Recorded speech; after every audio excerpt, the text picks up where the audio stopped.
姜维第6次北伐的第2年，曹魏朝廷再次发生政变，最终司马师废除了曹芳，并立曹髦为帝，致使冠丘俭和文钦反叛。那么，此战中，司马师的眼睛为何会掉出眼眶？冠丘俭为何会被平民射杀？本期视频，我们就一起走进冠丘俭和文钦叛乱及司马师病逝。254年，曹芳22岁，登基也已经8年了，但朝政依然由司马师把持。2月，中书令李丰和张皇后的父亲张基等人准备发动政变，废掉司马师的大权，改封夏侯玄为大将军。然而，事情败露后，3人全都被司马师给诛杀了，并且一灭3族。通过此事，司马师突然意识到曹芳已经长大，不太好控制了，于是便有了另立皇帝的打算。他联合朝中大臣给郭太后上奏，以曹芳沉迷女色、欺辱儒士等理由，要求郭太后废除曹芳，改立曹操的儿子曹据为帝。可是郭太后同意废除曹芳，但要求改立曹丕的孙子曹髦为帝。于是曹芳便被迁往河内郡，废为齐王。年仅14岁的曹髦继位，大权依然由司马师把持。远在扬州的冠丘俭得知后非常不安，因为他与李丰和夏侯玄素来交好，同时他感念曹睿对自己的知遇之恩。因此得知曹芳被废，夏侯玄和李丰被杀后，冠丘俭既不安又愤怒，决定起兵打倒专政的司马师。扬州刺史文钦得知后积极响应，但冠丘俭有些犹豫，没有立即开始行动。这时，身在洛阳的长子冠丘殿写信鼓励父亲起兵，冠丘俭这才下定决心，决定与司马师拼死一搏。255年正月，他派人前往豫州和兖州，准备联合镇南将军诸葛诞和兖州刺史邓艾共同起兵。结果，诸葛诞和邓艾不仅没有响应，还斩杀使者，连忙向司马师告密。既然计划已经泄露，他们便决定提前举兵。他们将淮南的所有将领和官吏全都召集到寿春城内，然后在城西筑坛歃血盟誓，淮南2叛正式拉开了序幕。随后，冠丘俭和文钦亲率6万精锐渡过淮河，准备速战速决，直抵洛阳。寿春和合肥防线历来是魏国的军事重心，淮南大军也都是由骁勇善战的老兵和精锐士卒构成，所以他们一路破关拔城，势如破竹，很快便来到了乐嘉，即今天的河南省商水县东。然而他们却在这里遭到了守军的顽强抵抗，而且邓艾率领泰山郡的兵马也日夜兼程地赶来增援乐嘉，使城防更加坚固，一时难以攻克。至此，冠丘俭速战速决的战术被彻底打乱，而且由于战线拉得过长，后勤补给出现了很大的困难，再加上日夜奔袭作战，将士们疲惫不堪。无奈之下，他只能让大军进驻项城，即今天的河南省项城市。失去了先手优势后，冠丘俭为了能够争取到更多的潜在盟友，他便发布檄文，揭露了司马氏的11条大罪，布告天下。然而，司马氏掌控朝廷多年，根基非常深厚，各地诸侯要么静观其变，要么倒向朝廷，无人响应于他。无奈之际，冠丘俭和文钦只能将儿子送往东吴为人质，向东吴讨好。然而，却并没有得到东吴的大力支援，这让冠丘俭非常的苦恼。同样，司马师也并不轻松，因为他刚刚割去木瘤，身体尚未完全恢复，原打算让太尉司马孚率军前去平叛，但傅古和钟会等人却极力劝他亲自掌军。无奈之下，司马师只能带兵出征。接着，他让监军王基率军先行，将大军驻扎在南顿，监视冠丘俭和文钦的动态，命令诸葛诞率领豫州的兵马立即进攻寿春，命令胡遵率领青州和徐州的兵马斜出桥线，截断叛军从项城回归寿春的退路。不多时，司马师便率领大军到达汝阳，即今天的河南省商水县。然后他命令各路大军只可坚守，不得与叛军交战。由于叛军的将士大多都是北方兵，他们担心家人会受到牵连，于是军心开始涣散，纷纷投降司马师，只有淮南的将士愿意继续跟随。这时，司马师让邓艾做出败亡的迹象，引诱叛军出兵，结果文钦果然上当。当天夜里，他就兵分2路，一路由他的儿子文鸯率领，一路由他亲自率领，准备偷袭司马师和邓艾的大营。让司马师没想到的是，文鸯并没有前去偷袭邓艾，而是直接冲向了他自己的大营，导致军中大乱。司马师由于受惊过度，刚刚割去的木瘤旧伤复发，眼睛直接掉出了眼眶。为了不让军心动摇，他咬着被子不让自己出声，结果被子都被他咬破了，将士们才没有察觉到他的伤情。文鸯则继续击鼓喧闹，大声喊叫着司马师的名字。然而文鸯鼓噪了一夜，却一直没有等来自己的父亲文钦。天明后，他只能撤军而还。这时尹大木对司马师说，文钦上了冠秋俭的当，才起兵反叛的，我当年深受他的信任，所以恳请让我前去劝降文钦。司马师此时身患重病，如果能够劝降成功，那是再好不过的。于是他便派遣尹大木只身前往。然而尹大木曾经是曹氏的家奴，心向曹魏。当年司马懿以落水发誓，让他去劝降曹爽，结果曹爽投降后却被夷灭了3族，这让尹大木非常的后悔。所以他此次去找文钦，并不是劝降，而是想告诉文钦，让他再坚持几天，司马师估计快要病死了。不多时，尹大木便追上了文钦，对他喊话说，阁下为何如此着急，不能隐忍几天再战吗？可叹的是，文钦并没有领会他的意思，还厉声大骂道，你是先帝的家人，不但不想着报恩，还与司马师为伍。说完，不等尹大木辩解，就张弓搭箭，准备将他射杀。尹大木哭着说道，大事完了，你就好自为之吧。然后策马狂奔而回。接着司马师让司马班率领8000骁骑前去追击文钦，乐申则率领步兵紧随其后。不多时，他们便追上了文钦的大军。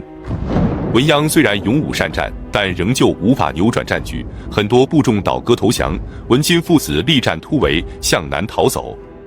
冠秋俭得知文钦大败后，知道大势已去，只能连夜逃出项城，向南突围。魏军则紧追不放，致使冠秋俭的大军越打越少。当他逃到慎县时，得知寿春已被诸葛诞占领，无法回去了，士兵便开始大量的逃亡。慎县即今天安徽颍上县江口镇。冠秋俭心有不甘，准备调整路线北上，可是魏军穷追不舍，他只能露宿荒野，鸡皮交加。当走到慎县安丰津的时候，再次遭遇追兵，他便与弟弟冠秋秀和孙子冠秋仲藏匿在河边的芦苇丛中，结果被平民张蜀射杀而亡。冠秋秀和冠秋仲则侥幸逃脱，逃往了东吴，其余亲族则全部被杀。文钦父子此时已经逃到了驼高，即今天安徽巢湖市这高镇。就在这时，东吴的孙峻正率领大军准备前去攻打寿春，于是文钦父子便投降了孙峻。孙峻本打算继续攻打寿春，得知寿春已被诸葛诞攻占后，便撤兵而回了。文钦到达东吴后，给郭淮写信，希望他继续起兵反抗司马师。然而他不知道的是，郭淮此时刚刚病逝。至此，冠秋俭和文钦的叛乱终于落下了帷幕，司马师终于可以率军返回洛阳养病了。然而当他走到许都的时候，病情突然加重，只能在这里暂作停留。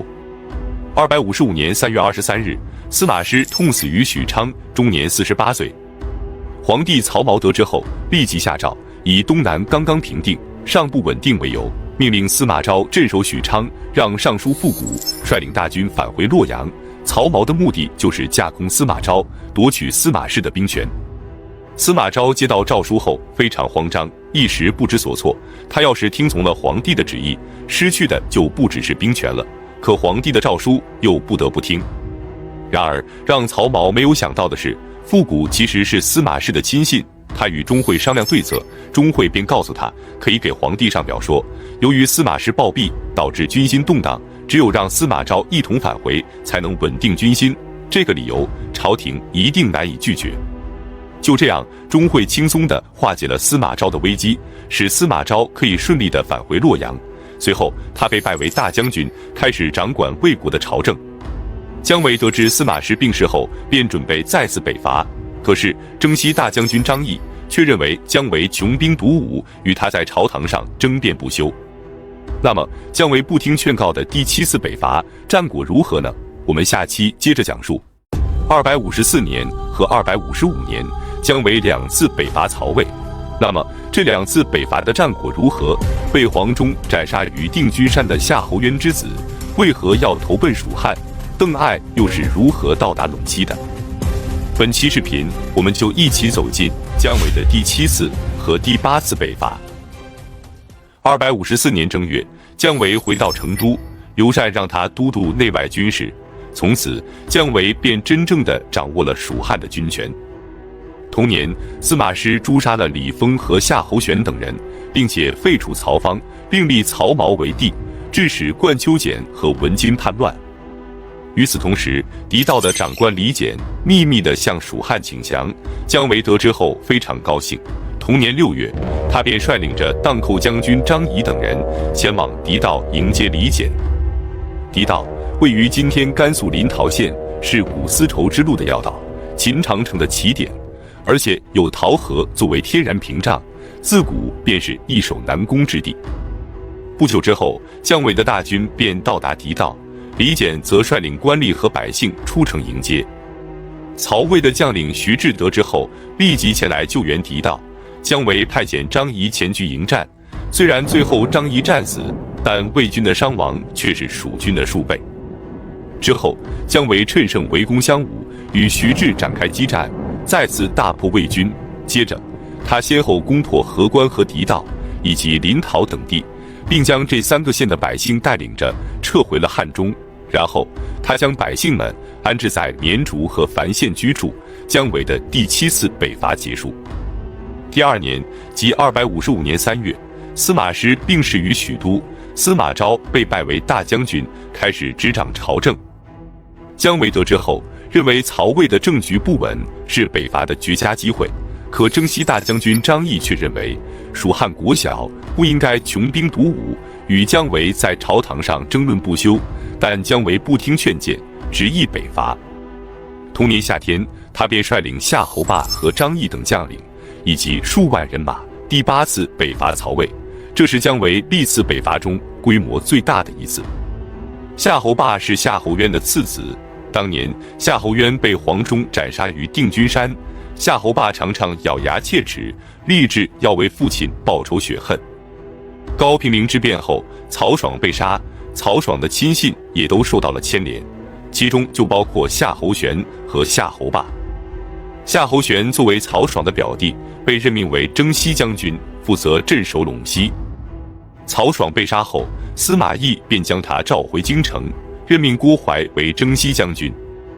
由于夏侯霸是夏侯玄的堂叔，又是曹爽的亲信，而且他还与刚上任的征西将军郭淮不和，因此出于对自己安危的担忧，连忙逃往了蜀汉。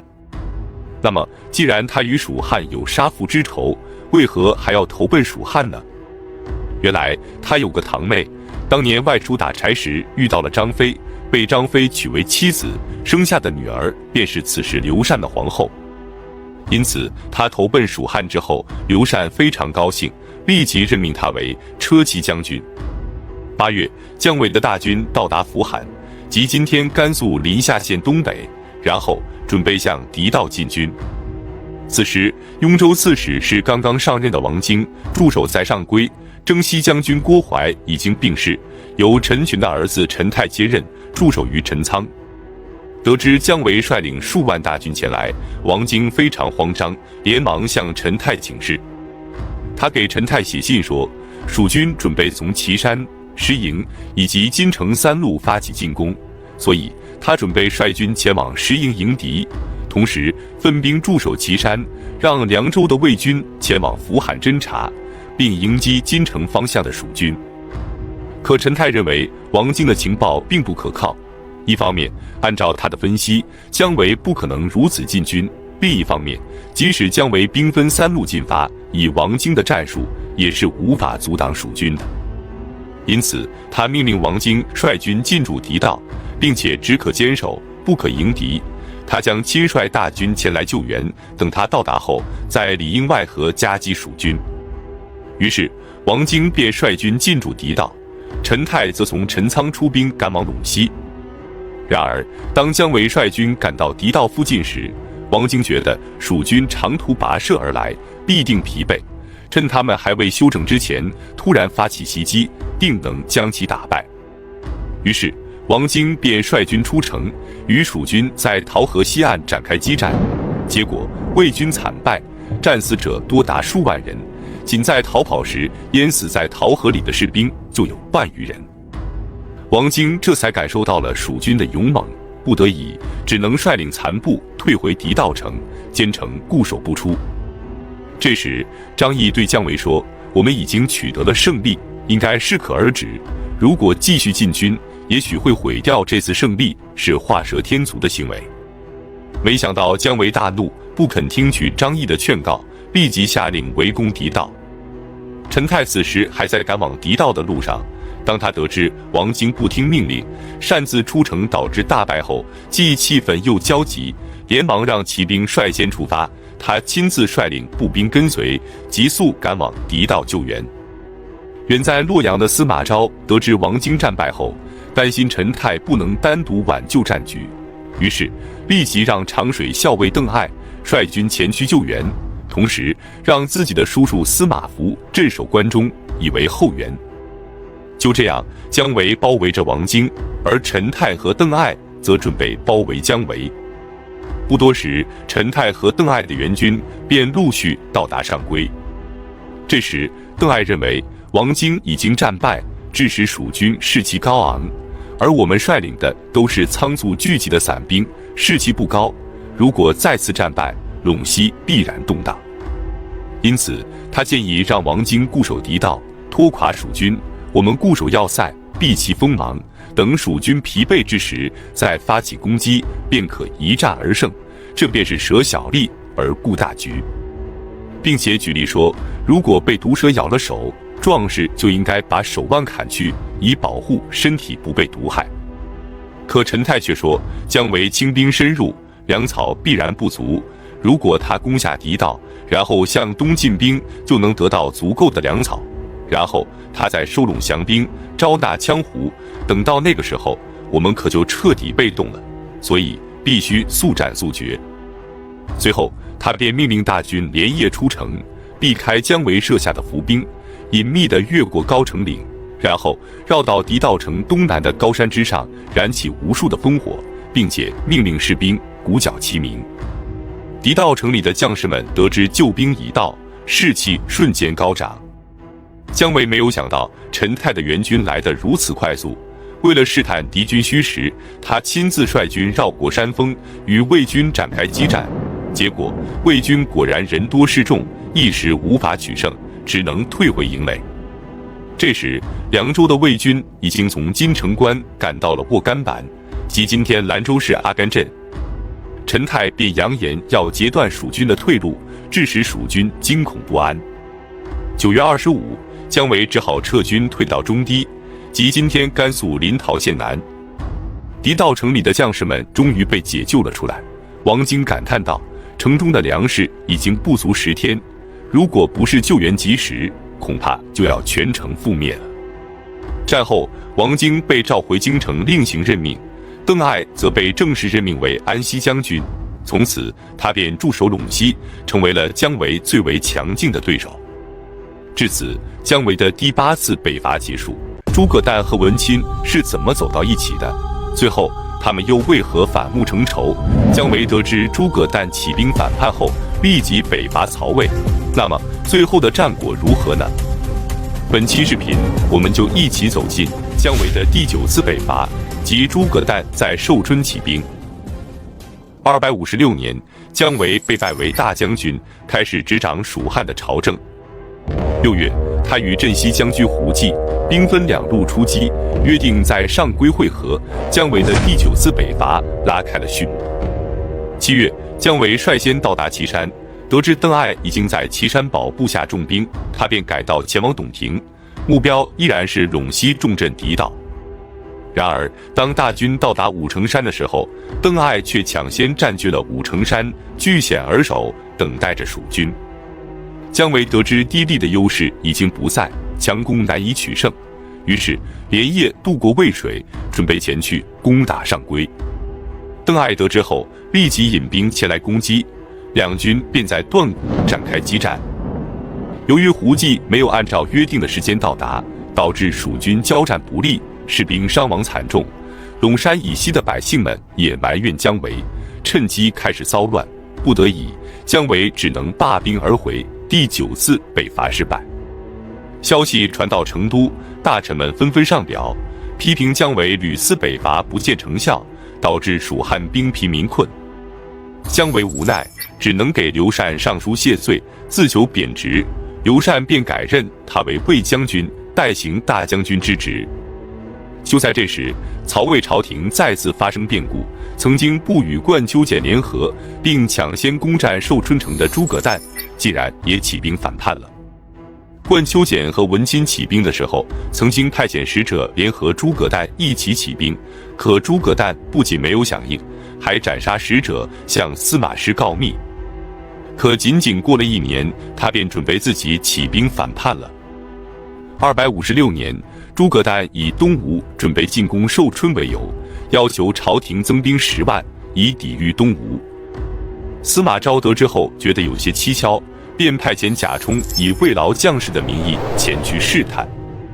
贾充到达后，试探性地询问诸葛诞说：“洛阳的贤达之人都希望曹髦将皇位禅让给司马师，你认为如何？”诸葛诞严厉地说道：“你不是贾逵的儿子吗？你家世代享受着曹魏朝廷的恩惠，怎能将国家转送给他人呢？如果皇帝有难，我必将力搏一死。”贾充默然无语。回去之后，他就告诉司马昭说，诸葛诞在扬州早有威名，反叛是必然的。所以他建议司马昭将诸葛诞征召入朝，虽然他必定不从，但至少可以将影响降到最低。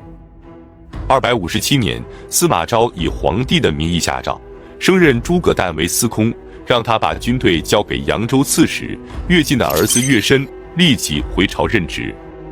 诸葛诞接到诏书后，知道自己回到洛阳必定被杀，已经走投无路了，于是立即杀掉乐申，征集淮南的将士，并且在寿春城内囤放了1年的军粮，正式举兵反叛。同时，他将儿子诸葛亮送往东吴，请求东吴出兵救援。司马昭得知后，并不惊慌，立即率领大军前去平叛。唯一让他担心的就是皇帝曹髦。当年冠丘俭和文钦叛乱的时候，司马师亲率大军平叛，结果病死于许都。曹髦得知后，便立即下诏，让司马昭留守许都，准备趁机夺取司马氏的兵权。所以，为了避免类似的事件再次发生，他决定带着曹髦和郭太后一起亲征。7月初5，大军到达丘头，即今天沈丘县东南40里的颍水北岸。之后，他派遣镇南将军王基和安东将军陈谦率军前去围攻寿春，派遣监军石苞和兖州刺史周泰率领精锐为机动部队，防备吴军的进攻。再来看东吴，此时东吴掌权的是孙峻的堂弟孙申，他收到诸葛诞的救援后，亲率大军进驻霍里，即今天安徽省巢湖市西北。然后派遣投降过来的文钦父子以及全端和全义等人，率领3万人先行赶去救援。他们到达后，成功突破王基等人的封锁，进入了寿春城。同时，他命令朱毅从武昌出兵赶来救援。朱毅率领5万大军到达后，将辎重留在都路，即今天洛安市西北，然后轻装简行到达漓江，即今天长丰县西南。然后他派遣任度和张震率领6000勇士，在屯溪6里处搭建浮桥夜渡淮河，修筑偃月形壁垒。石苞和周泰得知后，立即率军前来抵抗，斩杀了吴军2000多人，吴军退走。之后，朱毅制造攻城武器，围逼武穆城，结果再次战败。就在这时，魏军的将领胡烈以骑兵袭击都路，焚烧了吴军的粮草辎重，朱毅只能引兵撤退，吴军饥饿难堪，以隔夜为食。孙申得知后，给朱毅增兵3万，让他继续攻打魏军，但朱毅不肯听从。孙申大怒，立即要求朱毅前来面见商议。结果朱毅到达后却被孙申给斩杀了。不久之后，他引军退回建业，致使寿春彻底陷入了孤立无援的境地。寿春城内的将士们得知孙申退兵后，惶恐不安，军心开始动摇。诸葛诞的心腹部将蒋班和焦宜宪则说，孙申杀死朱毅后便退回了江东，寿春的结局可想而知。现在我们应该趁着军心还未彻底崩溃，集中力量从一个方向突围，即便不能全胜，也能保存部分实力，不然坐守寿春还有什么用呢？柯文金表示，司马昭已经围困寿春将近1年，怀有异心的人即将出现，只要我们继续坚持，形势必然发生变化，所以他不同意突围而走。蒋班和焦宜再次劝说，导致文钦大怒，劝说诸葛诞斩杀临阵退缩的将领，二人担心被杀，连忙翻墙出城，投降了司马昭。这时钟会给司马昭献计，继续劝降东吴的将领。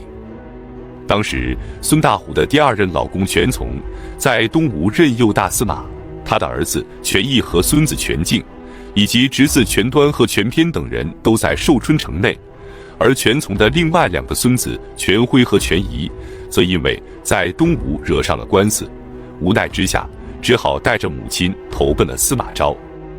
于是钟会便给司马昭建议，让全辉和全仪给寿春城内的全义等人写信劝降，而且钟会是当时有名的书法家，会伪造书信，假称孙申打算诛杀他们在建业的所有家属。全义得知自己领兵在外，而家人却在后方被害，顿时心灰意冷，立即率领着属下的数千人开城投降了魏军。接着司马昭遣送了一些老弱残兵到淮北就地取食，给前线的士兵则每人只发3升的大豆，让士兵们装作饥饿瘦弱的模样给淮南的士兵看，并且放出很多间谍，扬言说东吴的救兵马上就要到了。诸葛诞得知后果然上当，立即让士兵们尽情的吃喝，准备等东吴的救兵到达后就与魏军展开决战。然而粮食都快要吃完了，也没有等到东吴的救兵。这时石苞和王基请求攻城，但司马昭说，以前诸葛诞和文钦向来不和，现在是紧要时刻，他们才紧密地团结在一起，如果我们现在攻城，他们就会同仇敌忾，我们的伤亡必定很大，只要拖着，他们之间必然相互猜忌，天意会将他们灭亡的。258年的正月初七，诸葛诞和文钦准备率军突围，他们不分昼夜地向南攻打了5、6天，结果都被魏军击退，没有突围成功。然而城内的粮食日益短缺，已经无法承担城内士兵的消耗了。文钦便提出一个方案，说北方的士兵家人都在北方，最容易投降，于是干脆把他们都赶出去，以节省粮食。可这些北方的将士都是诸葛诞的人，他当然不同意，两人便由此产生了隔阂。随着两人的矛盾越来越大，最终诸葛诞亲手斩杀了文钦。文钦的儿子文鸯得知后，连忙跳下城墙投降了魏军。司马昭立即任命他为将军，让他率兵来到寿春城下喊话，继续劝降城内的将士。城内的守军原以为文鸯投降后会被司马昭诛杀，因为他的哥哥司马师是被文鸯惊扰才旧病复发，眼睛掉出眼眶，疼痛而死的。结果司马昭不但没有杀他，为哥哥报仇，还任命他为将军，寿春的守军便犹豫了。司马昭见寿春城上的守军只持弓但不放箭，立即命令将士们开始攻城。2月20日，魏军攻入寿春，诸葛诞准备率领亲信逃走，结果被胡奋手下的士兵追上后给斩杀了。随后诸葛诞被一灭3族。至此，诸葛诞的叛乱彻底结束。曹髦为了表彰司马昭的功勋，将秋头改为午秋，4月大军回到了洛阳。再来看蜀汉。257年5月，得知诸葛诞在寿春起兵，司马昭将长安的兵力悉数调往前线，姜维立即出兵北上，第14北伐曹魏。这次出兵，他走的是倘多道。